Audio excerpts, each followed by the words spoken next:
নিমক হারামি করার পরেও যে বলে আমি কি করেছি, মিথ্যাবাদী প্রমাণিত হওয়ার পরেও যে বলে আমি কি করেছি, বিশ্বাস ভেঙে দেওয়ার পরেও যে বলে আমি কি করেছি, আমি তো কোনো অন্যায় করি না, আমি এই করেছি, আমি ওই কাজ করেছি, এটা মিস্টেকলি হয়ে গেছে, সবকিছু করেও যে বলে আমি কিছু করি নাই, আপনি তার থেকে লয়্যালটি কেমনে এক্সপেক্ট করেন? তার থেকে আপনি সত্যিকার অর্থে ভালোবাসা কেমনে এক্সপেক্ট করেন? How funny it is.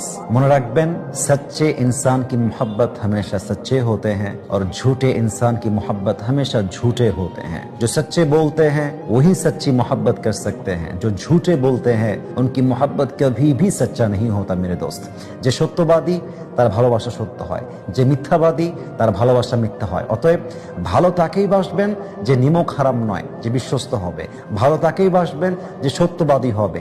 ভালো তাকেই বাসবেন যে অনেস্টি অ্যান্ড লয়্যালটি মেনটেন করবে। আপনি আপনার লাইফে কখনোই কষ্ট এবং বিশ্বাসঘাতকতার শিকার হবেন না, ইনশাআল্লাহ তাআলা।